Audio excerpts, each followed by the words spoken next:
पर्याप्त जोखिमों और कठिन घंटों के बावजूद एक रेस्टोरेंट बिजनेस का मालिक होना is one of the most rewarding experience of your life. यदि आपने भी एक रेस्टोरेंट शुरू करने की आजीवन महत्वाकांक्षा को पोषित किया है या वर्तमान में अपना पहला रेस्टोरेंट बिजनेस स्थापित करने की सोच रहे हो तो वह वीडियो सिर्फ आपके लिए है। इस वीडियो में हम विस्तार से चर्चा करेंगे कि 2022 में इंडिया में एक रेस्टोरेंट बिजनेस कैसे शुरू किया जाए।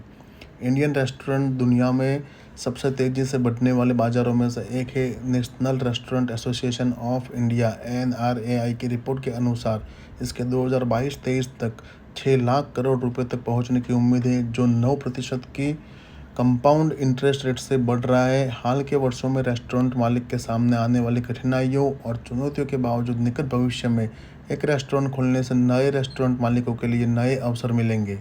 भारतीय F&B इंडस्ट्री के फ्यूचर एंड करंट दोनों रेस्टोरेंट बिजनेसेस के लिए अवसर को ध्यान में रखते हुए यह निश्चित रूप से इस आकर्षक डोमेन में प्रवेश करने का सही समय है।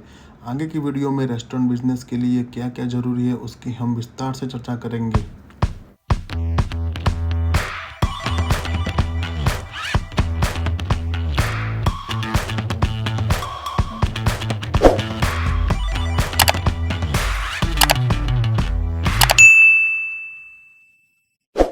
सबसे पहला पॉइंट है decide the concept of your restaurant.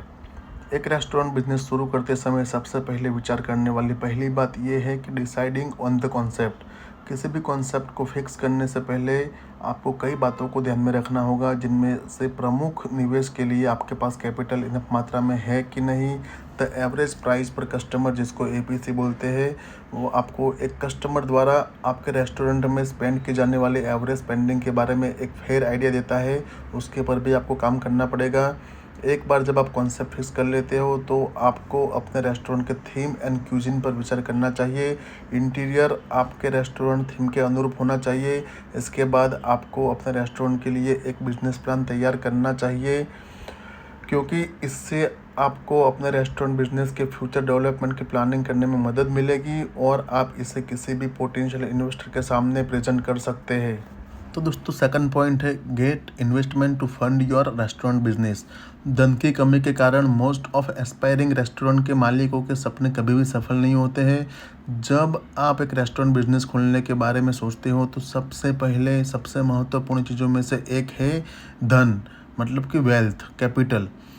सबसे पहले अपने रेस्टोरेंट के कॉन्सेप्ट के आधार पर आपको यह तय करना होता है कि इंडिया में एक रेस्टोरेंट शुरू करने के लिए कितने कैपिटल की आवश्यकता है। तो सबसे पहले आपको नंबर्स पे काम करना पड़ेगा, एंड जब आपके पास नंबर्स इनफ हो तो आप जिसके माध्यम से आप अपने सपनों के रेस्टोरेंट के लिए कैपिटल जुटा सकते हो, जिसमें दोस्तों आप सेल्फ फंडिंग कर सकते हो, बैंकों से लोन ले सकते हो, या फिर आप किसी VC और एंजल इन्वेस्टर या फंडिंग जो फंड हाउस होते हैं उनका कॉन्टेक्ट करके आप कैपिटल इकट्ठा कर सकते हो।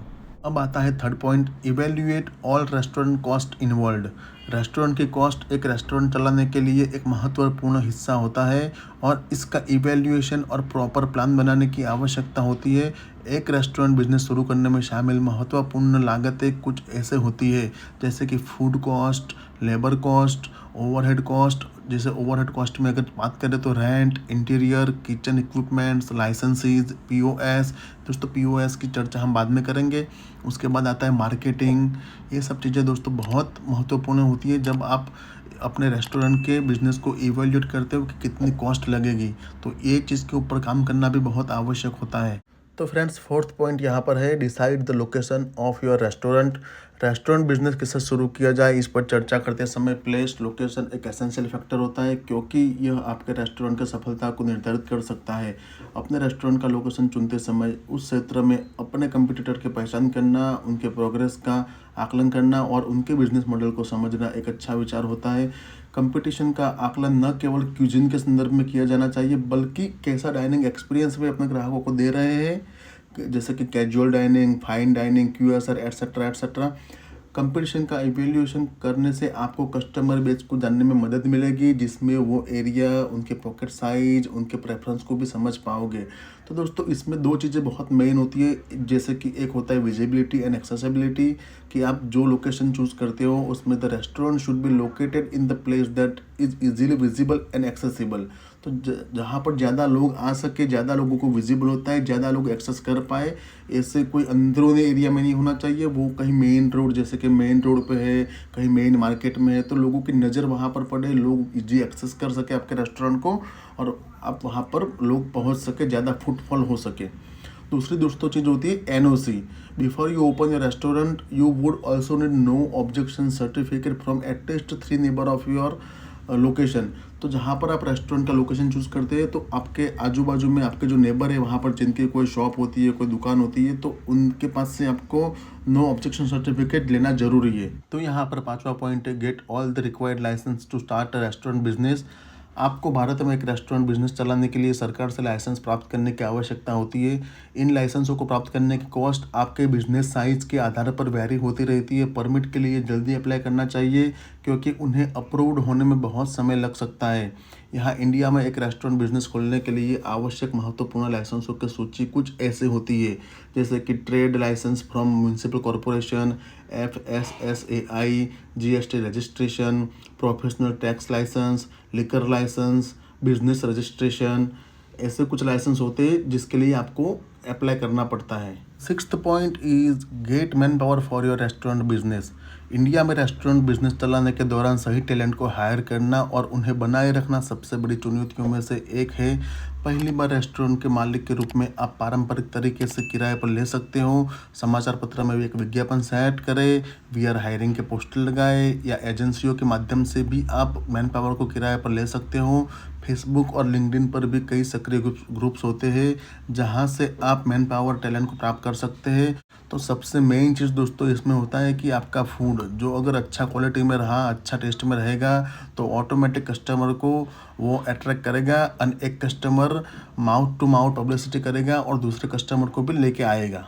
तो यहाँ पर चलते हैं हमारे 7वें पॉइंट पे, जो कि है मेनू के ऊपर। Design tailor menu. एक रेस्टोरेंट शुरू करने का अगला कदम एक मेनू तैयार करना होता है। स्मार्टली डिज़ाइन किया गया मेनू आपके रेस्टोरेंट के food cost per significant impact डाल सकता है। मेनू में ऐसे आइटम शामिल होने चाहिए जो जल्दी से तैयार किए जा सके और स्थानीय या आसानी से उपलब्ध सामग्री का उपयोग करके बनाया जा सके। ऐसे डिशेज परोसने की सलाह दी जाती है जो कॉमन सामग्री का उपयोग करते हैं, और डिश रेडी होती है जो आपको अपने पूरे फूड कॉस्ट और वेस्ट के प्रोडक्शन को कम करने में बहुत मदद करता है। मेनू का डिज़ाइन इस तरह से डिज़ाइन करने की आवश्यकता है कि जो ग्राहकों को ज़्यादा से ज़्यादा खर्चा करने के लिए आकर्षित करे और अपने ऑडियंस की डिमांड को जाने, और उनके आधार पर मेनू आइटम चुन सकते हो आप। अब 8वां पॉइंट ये है कि arrange suppliers and vendors for your restaurant. आपके रेस्टोरेंट के स्मूथ संचालन के लिए आपके सप्लायर एंड वेंडर्स के साथ एक हेल्थी रिलेशनशिप आवश्यक है। आपके पास प्रत्येक श्रेणी में कम से कम 2-3 वेंडर्स होने चाहिए, ताकि आप कीमतों की तुलना करने में मदद करेगा और कुछ समस्या आने पर बैकअप के रूप में भी काम करेगा। आपातकालीन स्थितियों के मामले में आपके इन्वेंट्री में हमेशा 2-3 दिन का स्टॉक होना चाहिए। वस्तुओं का हमेशा सुबह पहुंचाया जाना चाहिए और हर दिन जांचना चाहिए।